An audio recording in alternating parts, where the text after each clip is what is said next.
So Samuel was the last prominent judge. His sons actually became judges as well, but they weren't oftentimes even counted as judges because they overlapped Samuel's lifespan, and also they didn't really have any prominent role there. So Samuel had been the judge. He delivered Israel.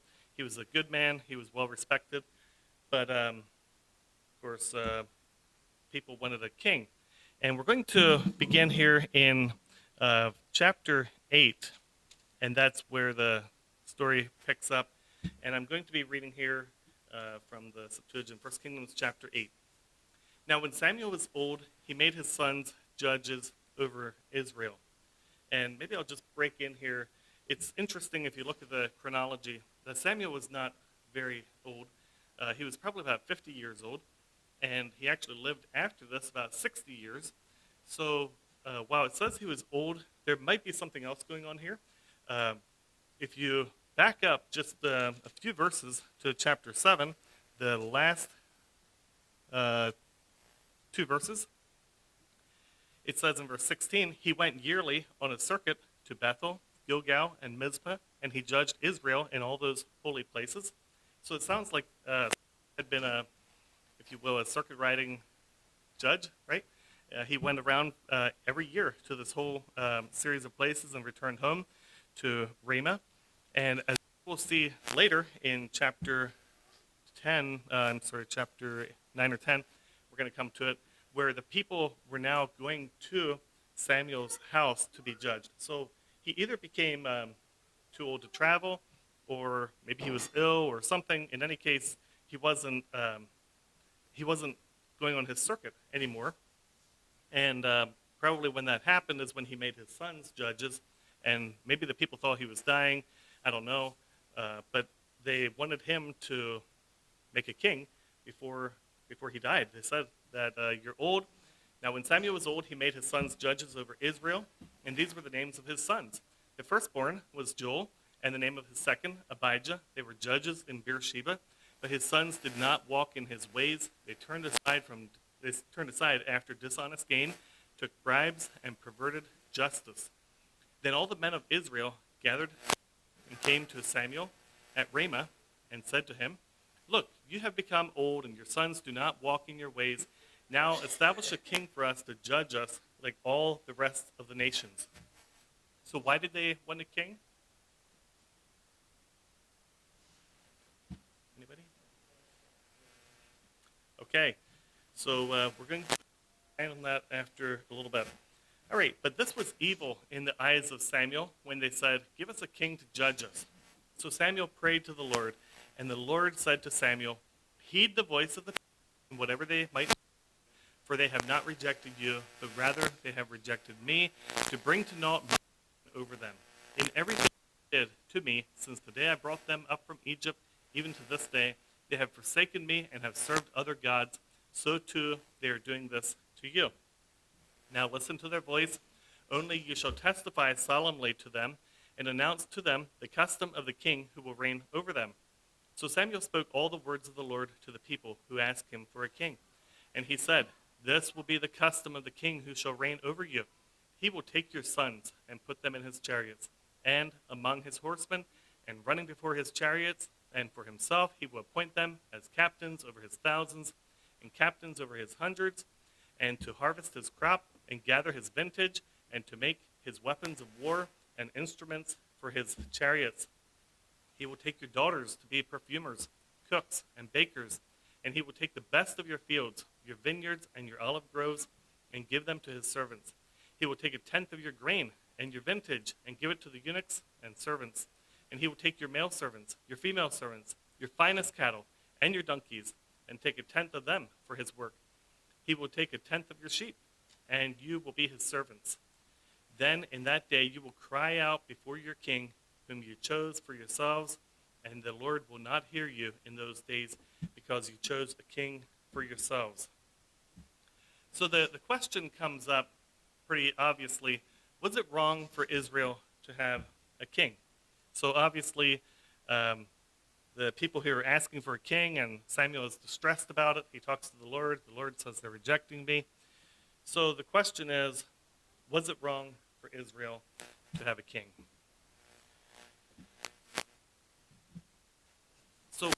that question here a little bit. So just a few observations. Many people have said, and I think I've heard this growing up, that it appears like God allowed a king as a concession. Kind of like in the Old Testament, we know from the New Testament that divorce was allowed by Moses because of the hardness of the people's heart. It wasn't God's intent, but you know what? I guess we'll just let them have it. And so then God allowed divorce. And so some people say, well, maybe that's what's happening here, that God is allowing them to have a king as a concession. Okay, it's not good, but all right, be that way. However, there's a few problems with that idea. One is that once they had a kingdom, God was blessing this monarchy, but he never said that he blesses divorce. There's something different there where, it's pretty distinct difference. Also, in the kingship of David, we get this messianic foreshadowing. So God chose a kingly line for the Messiah to be born in. Like Jesus didn't have to come from a kingly line. He could have come out of the prophets, or he could have come out of just a random Israelite or something. But here he comes out of this kingly line.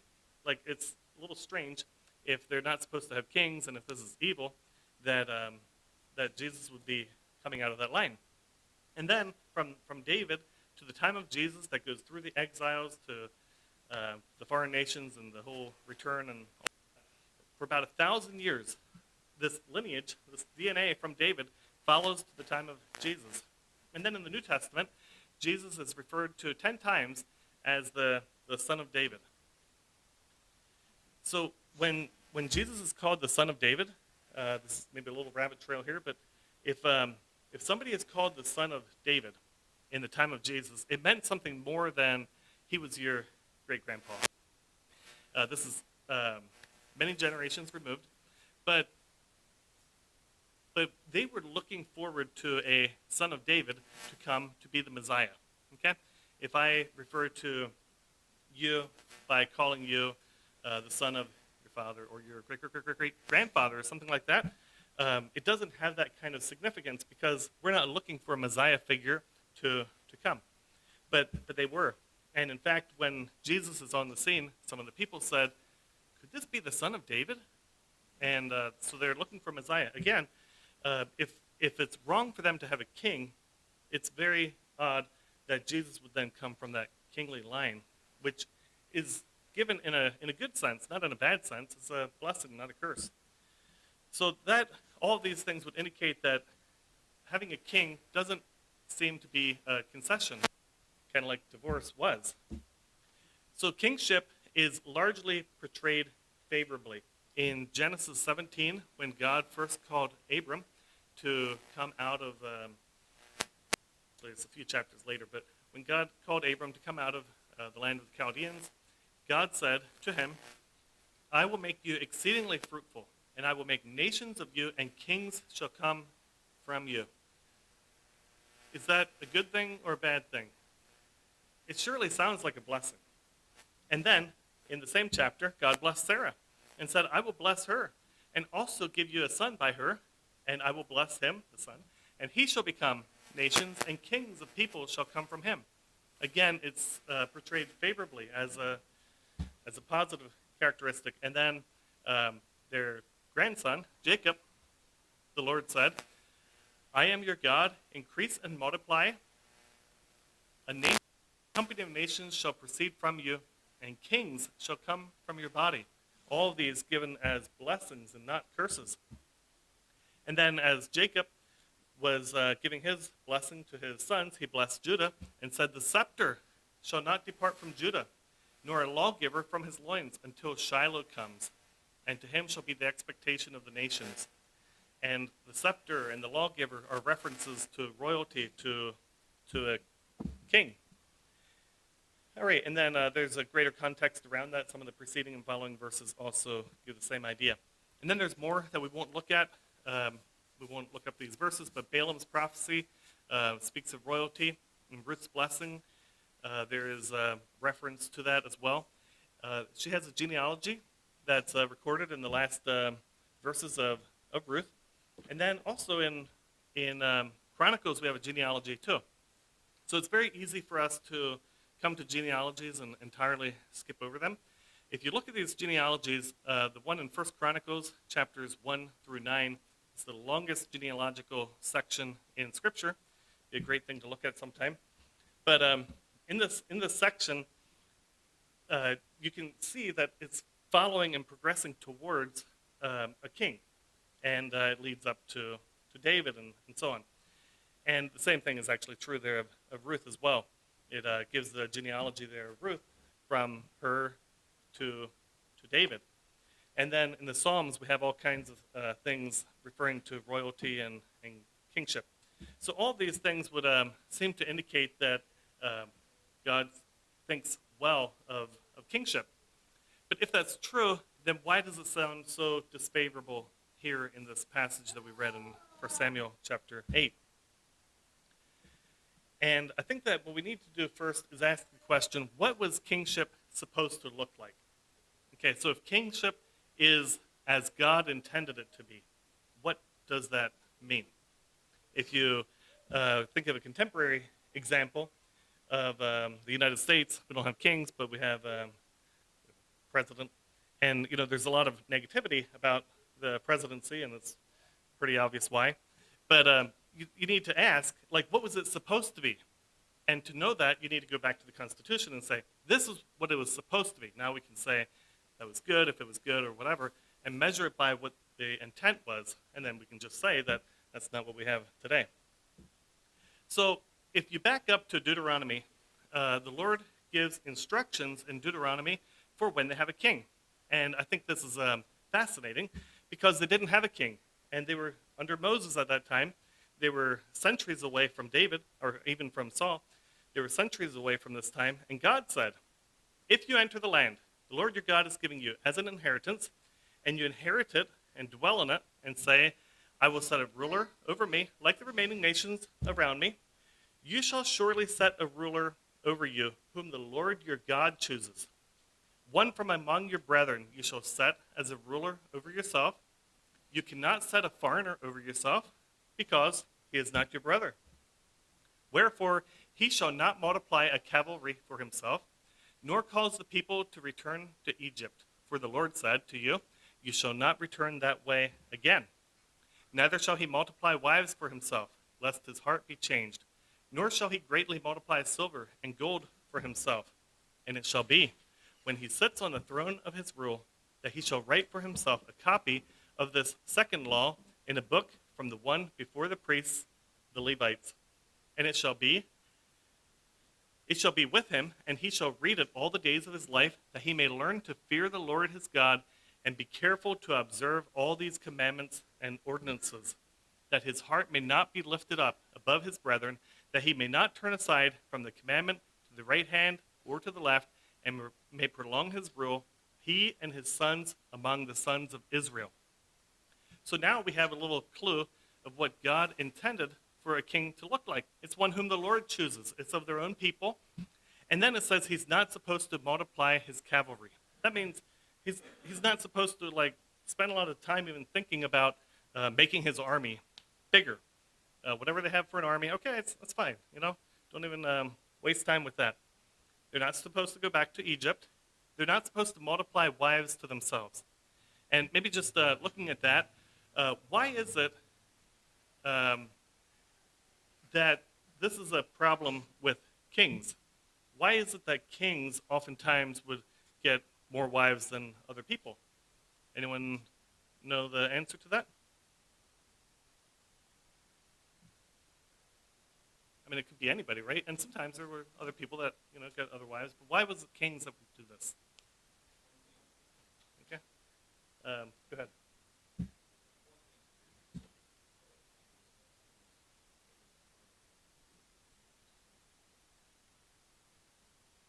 Okay. And you were going to say? Yep, so that's correct. All right, so what they would do is, in the interest of keeping peace between nations, if I'm one nation and there's another nation, between this nation and that nation, the kings will trade women for wives, so that in the event of a war or a conflict, the two are less likely to fight because they know that somebody is on the other side that they're going to harm. And And so anyway, I think that's part of the reason why they would have this propensity among the kings to multiply wives, because the multiplicity of wives was typically foreign wives. It wasn't like they just want a bunch of wives, but they're doing this for political purposes, for the potential conflicts. All right, and then must not accumulate riches. And then this king, it says, is to write, I have a note here, write a personal copy of Deuteronomy. So where do we know, how do we know that this was to be the book of Deuteronomy?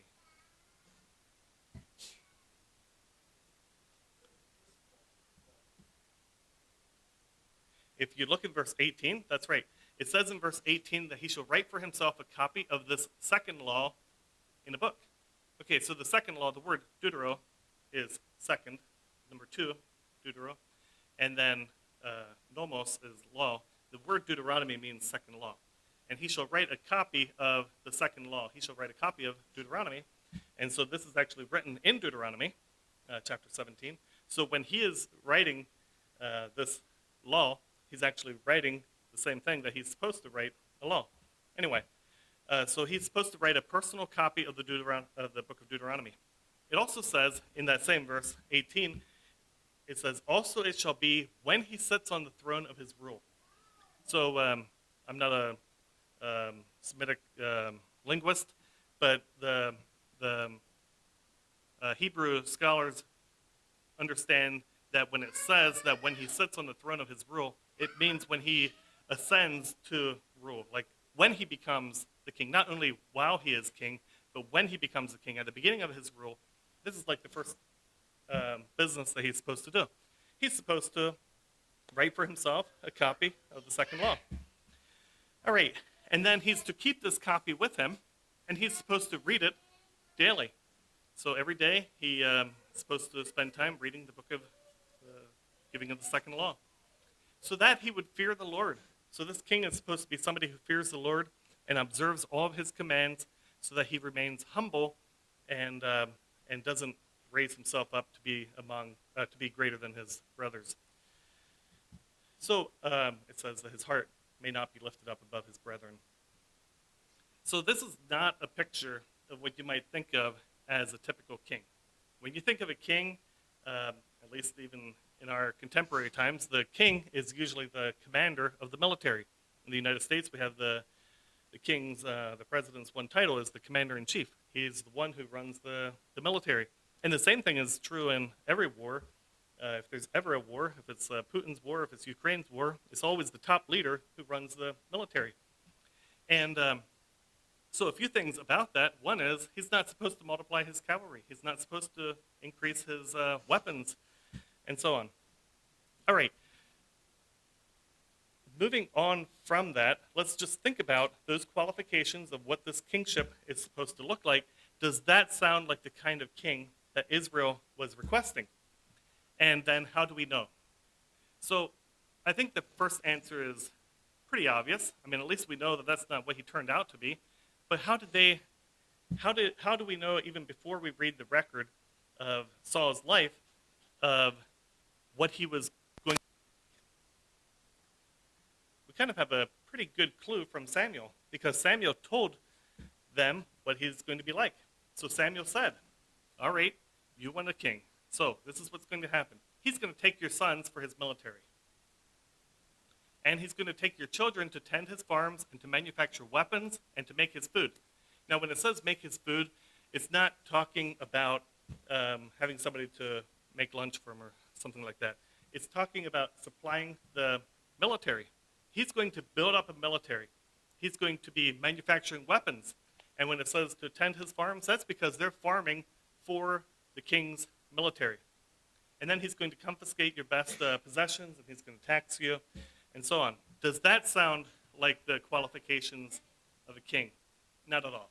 So what Samuel is warning them about is entirely that they are going to get somebody that's going to try to build up a nation, a military empire.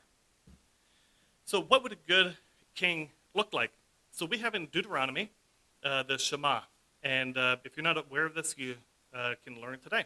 So the Shema is a prayer, if you will, from chapter 6, verse 4 and 5. It's 2 verses. It's very short, and it says, "Hear, O Israel, the Lord our God is one Lord, and you shall love the Lord your God from your whole heart, from your whole soul, from your whole power." And this Shema was something that was recited by the Israelites, at least the observant Israelites, twice a day, every morning and evening, in their prayers and in their chants and recantations. They would say this, and that continues to this day. The Shema is the one verse that the 2 verses that every Israelite knows, because this is still recited to this day. If we think of our most common verse, John 3:16 or something like that, this is their verse. So a good king, and not just the king, but all of them, but for sure the king, should be observing this, that they're supposed to love the Lord your God with all your heart and all your soul and all your power. So in the divided kingdom, so we have Saul, we have David, and then we have Solomon, and then after Solomon, we have Rehoboam and Jeroboam. It became this divided kingdom between the north under Israel, by the name of the nation, whatever, the tribes of Israel, and then the south was the tribes of Judah. In the north, after Rehoboam and Jeroboam, after the division of the kingdom, there was 0 good kings, none of them. And then in the south, by the way, the north and the south, they both had 20 kings. The north had 20, they were all bad. The south had 20, and only 8 of those are described as being good. But even with the good, there's some qualifiers. Because of these 8 that were good, 6 of them did not remove the high places. So that leaves only 2 of them that were good, and they removed the high places. And those 2 were Hezekiah and Josiah.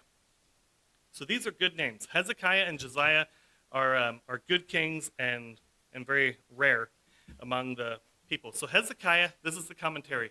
He trusted in the Lord God of Israel, so that after him was none like him among all the kings of Judah, nor who were before him. Like, that's a pretty good thing to read about yourself, if that would be said of us. And then for Josiah, it says, "Now before him there was no king like him, who turned to the Lord with all his heart, with all his soul, and with all his might, according to all the law of Moses, nor after him did any arise like that." Now, when you read that about Josiah, what does that sound like? What does that remind you of?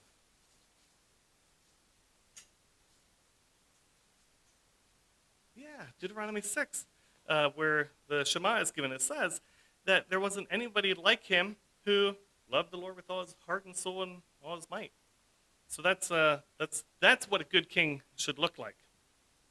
And just speaking of good kings, and we have Hezekiah here. So if he was a good king, then we know that he was doing what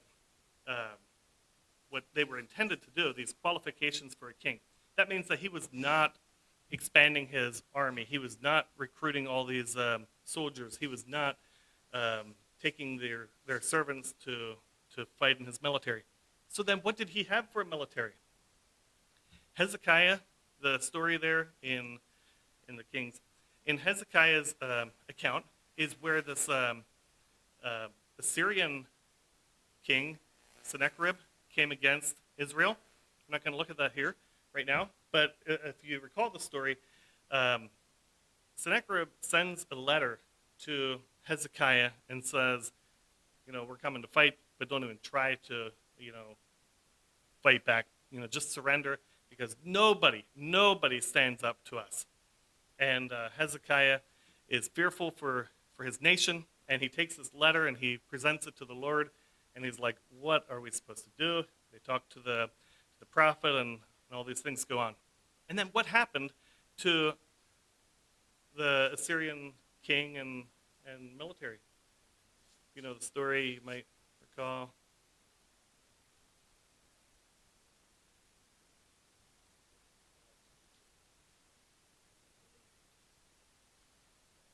Okay, so that's actually a different account. But yeah, so an angel came during the night and wiped out their army, like 180,000, whatever the number was.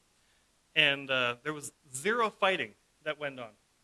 And this is a different topic for a different time, but I think that a case could be made that a lot of the fighting that happened in the time of Israel didn't have to happen. And that would be an example. There you have a king who didn't even have much of a military, and the Lord takes care of it, right? And then you have other kings that increase their military, like Saul, and he's ultimately destroyed in a battle and the nation loses. That's a big deal. All right, anyway, that's a rabbit trail, and we can look at that some other time. Okay, so we're going to continue here. The chapter 8 closes with these verses. It says, "But the people were unwilling to listen to Samuel. And they said to him, 'No, rather it is that we want a king to be over us. Then we will be like all the other nations, and our king will judge us and go out before us and fight our battles.' And Samuel heard all the words of the people and repeated them in the hearing of the Lord. So the Lord said to Samuel, 'Heed their voice, make them a king.' And Samuel said to the men of Israel, 'Let every man go back to his city.'" So in this chapter, actually we'll get to that in just a moment, but in this chapter 8, the word king is used a lot. It's used 9 times, and that's interesting as we come into chapter 9, which is where we're going to go in just a moment. So just to answer the question, was it wrong for Israel to have a king? I would say the answer is no. The question is, what kind of king did God intend? And what the people here wanted is they wanted a king to take care of the Philistines. Samuel, you drove out the Philistines, but now you're old. Maybe they thought he's going to die, whatever. He's got bad sons, and they're like, we need a king to take care of these Philistines. And I think that was the problem, that they were not seeking the Lord's power and deliverance for them. All right, so let's look in 1 Kings chapter 9, next chapter. "There was a man from the sons of Benjamin whose name was Kish, the son of Abiel, the son of Zeror, the son of Bechorath, the son of Apha, a Benjamite, a man of power. He had a tall and handsome son whose name was Saul. There was no more handsome person than he among the children of Israel. He was a head taller than anyone else in the land." Take the tallest person, he's a head taller. All right, so what other Israelite does Saul remind you of here? And we're going to look at a few hints. So between Saul and somebody else that you know about, they both had a mission to deliver Israel from the Philistines. And on both of them, and we'll come to some of these details as we read on in the story, the Spirit of the Lord rushes upon them. And that happened to Saul, and it happened to somebody else. And because of disobedience, this Spirit of the Lord was removed from them. And both of them are humiliated by the Philistines. Both of them died among a crowd of others who were dying, and both of them were physically impressive. And who does that remind you of? Okay, Samson. So Samson and Saul actually have some amazing similarities. But the question is, why? So what is significant about that? Like, it could be anybody, right? But for some reason it's Samson, who had not lived too long before them.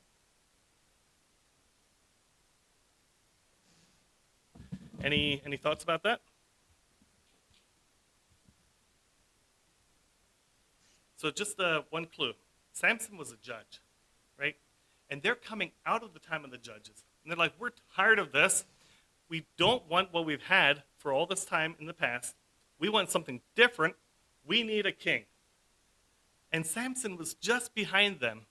Now they have a king who does the same thing as Samson did. Samson is like a prototype of Saul. Saul is a copy of Samson, even though they want something entirely different, end up with the same thing. Isn't that interesting? All right, let's keep going here. All right, so we have Saul was introduced to us. We have this young man. He's tall, he's handsome, whatever, and his dad has some donkeys. Now the donkeys of Kish, Saul's father, were lost. And Kish said to his son Saul, "Take one of the servants with you, and arise, go and look for the donkeys."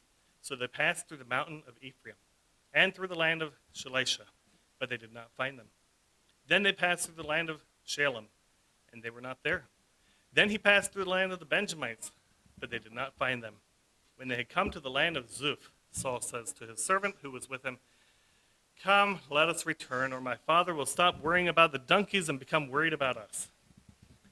All right, funny little story there, maybe. But you will notice, and we're going to keep seeing this as we go through here, that Saul is the one who has like the least leadership. So what does he say? Here it says, "Let's go home. I'm tired of this. All right, I'm not going to persevere. I don't know about you, but I don't know. Let's just go home. I don't care about my dad's donkeys anymore. All right, let's keep going." And the servant said, okay, who came up with this idea? The servant says, "Look now, in this city there is a man of God, and he is an honorable man. All that he says surely comes to pass. So now let us go there. Perhaps he can tell us the way we should go." Then Saul, okay, so before we go there, so the servant has this great idea. He's like, "Hey, look, we can solve this. We got a man of God here." Does Saul get on board? He's like, "Well, yeah." He says, "Look, if we go, what will we bring the man of God? The bread in our vessels is all gone, and there's no more that belongs to us to bring to the man of God." It's like, "We got a problem. We don't have anything to give him. Let's go home." And the servant answered Saul again and said, "Look, I have here in my hand 1/4 of a shekel of silver. Give it to the man of God to tell us our way." I'm going to skip a few verses. So they went up to the city, and as they were coming into the midst of the city, there was Samuel coming out to meet them on his way up to the high place. Now, the day before Saul arrived, the Lord revealed to the ear of Samuel, saying, "Tomorrow about this time I will send you a man from the land of Benjamin, and you shall anoint him commander over my people Israel. He shall save my people from the hand of the Philistines, for I have looked upon the humiliation of my people, because their cry has come to me." Notice in verse 16, the Lord told Samuel that he will have him anoint a commander. And just keep that in mind. We'll come to that in just a little bit.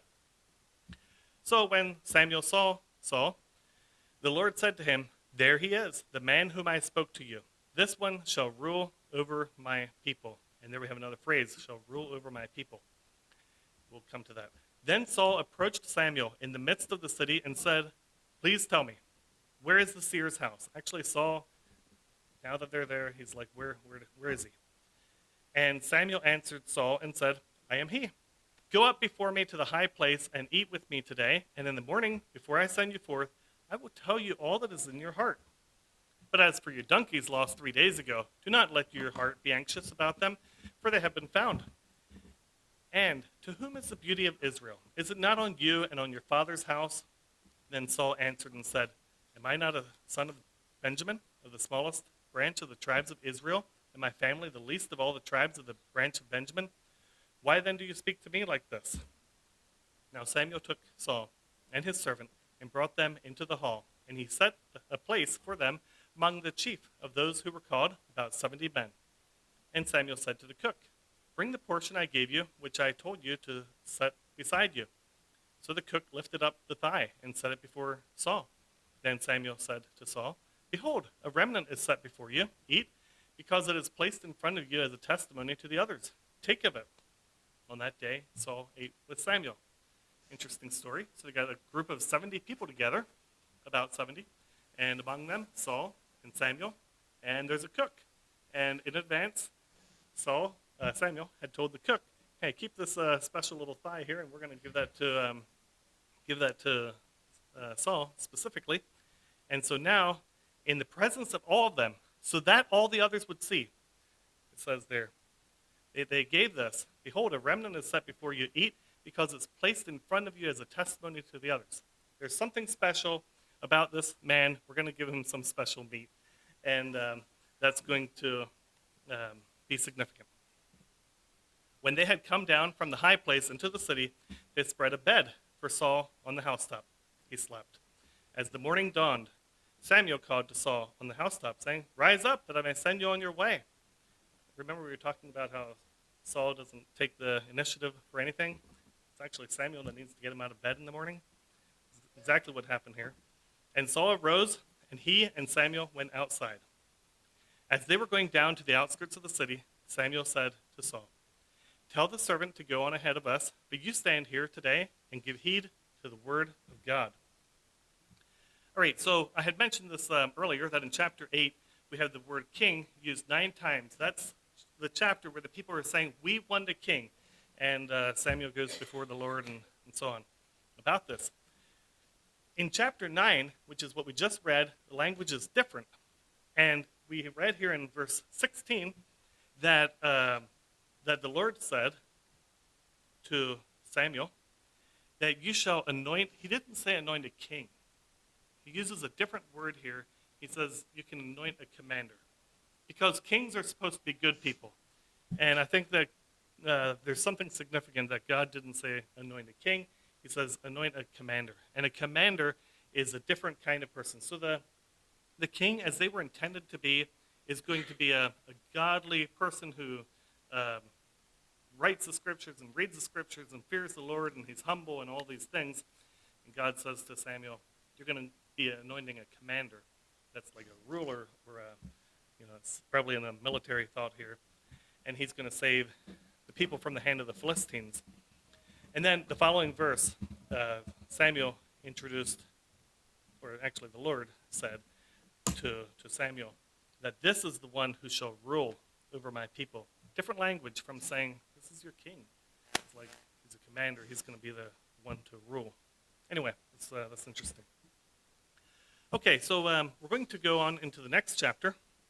Then Samuel took a vial of olive oil and poured it on Saul's head and kissed him and said to him, has not the Lord anointed you as a ruler, interesting, to his people over Israel? You shall rule among the people of the Lord, and you shall save them from the hand of the enemies round about them. For you this shall be a sign that the Lord anointed you as a ruler for his inheritance. How many times do we have this rule? We're going to take care of the Philistines. And that's because he's a different kind of a king, not what the Lord had said in Deuteronomy that they're supposed to be looking for. Verse 2, as you depart from me today, you shall come to find 2 men by Rachel's tomb in the territory of Benjamin, who are jumping about ecstatically. And they will say to you, the donkeys you search for are found, but take notice your father stopped worrying about the news concerning the donkeys and is anxious about you, saying, what shall I do about my son? Then you shall go from there and come to the oak tree of Tabor. There you shall find 3 men going up to God at Bethel, one carrying 3 young goats, one carrying 3 containers of bread, and one carrying a skin of wine. All this is foretold of what he will discover. And they will entreat you in peace and give you 2 loaves of bread, which you shall take from their hands. Keep notice of what you're supposed to do. After this you shall come to the hill of God, which for the Philistines is the high place there. The Philistine Nazib is located there. And when you enter the city, you will meet a band of prophets coming down from the high place with a stringed instrument, a tambourine, a flute, and a harp before them. They will be prophesying. Then the Spirit of the Lord will come upon you, and you shall prophesy with them, and you shall be turned into another man. And when these signs shall come to pass for you, do all the many things your hand finds to do, because God is with you. You shall go down before me to Gilgal, and I will come down to you to offer burnt offerings and peace offerings. You shall wait for 7 days till I come to you and show you what to do. All right, so as you will notice here, he's going to be coming among these prophets, and the Spirit of the Lord is going to come on him, and he's going to prophesy too, and he's going to turn into another man. For all the liabilities of Saul, it can't be said that God didn't give him a chance. Like God really saw a flawed person, but said, I'm going to give him everything that he needs to be a good king. I'm going to give him my Spirit.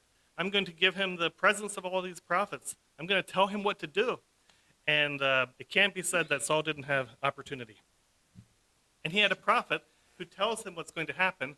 And among the things that he tells him are supposed to happen, he says that you're supposed to go down to Gilgal and wait for 7 days until I come, and then I'll tell you what to do after that. All right, what did he do? So it came about that when he turned his back to depart from Samuel, God gave him another heart. And all the signs came to pass on that day. All the signs came to pass on that day. All these things. He saw it like this is clear to him that this is the work of God.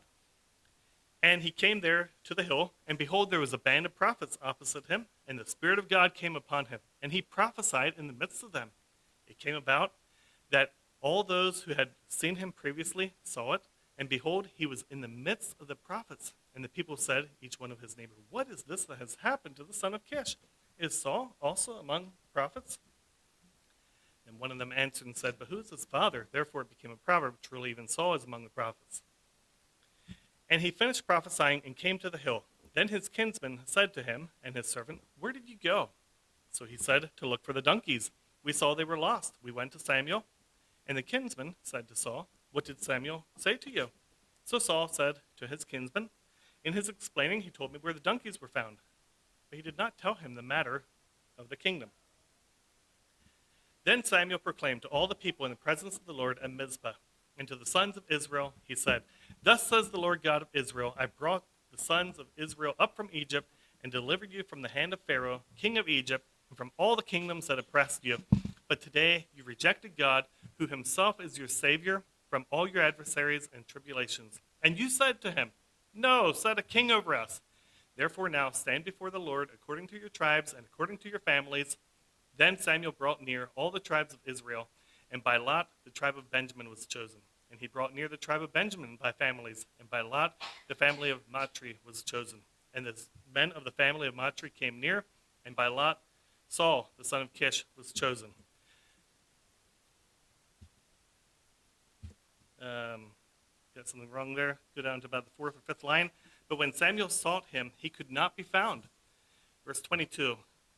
So Samuel asked yet again of the Lord, has this man come here yet?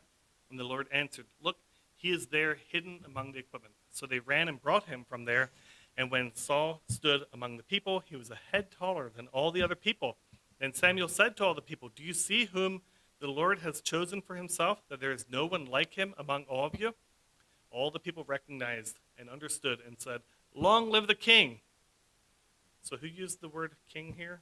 It's actually the people calling him a king, like the Lord and the prophet didn't do that. Then Samuel explained to the people the custom of the king, and he wrote it in a book and placed it before the Lord. And Samuel sent all the people away, and every man went to his place. And Saul also went home to Gibeah, and with Saul the sons of valor, whose hearts the Lord inspired. But perverse men said, how shall this man save us? So they despised him and brought him no gifts. All right, so if you recall, and you can look back through here, I'm just going to keep this pretty short. So if you will recall, one of the commands that the prophet Samuel had given to Saul is that after all these signs happen and you're among the prophets and you're prophesying and so on, that's, by the way, when he then, pretty soon after that is when he got anointed king. He's supposed to go to Gilgal.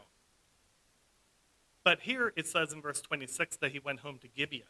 He was supposed to go to Gilgal and wait 7 days, and then the prophet is going to meet him there and tell him what's next. That didn't happen.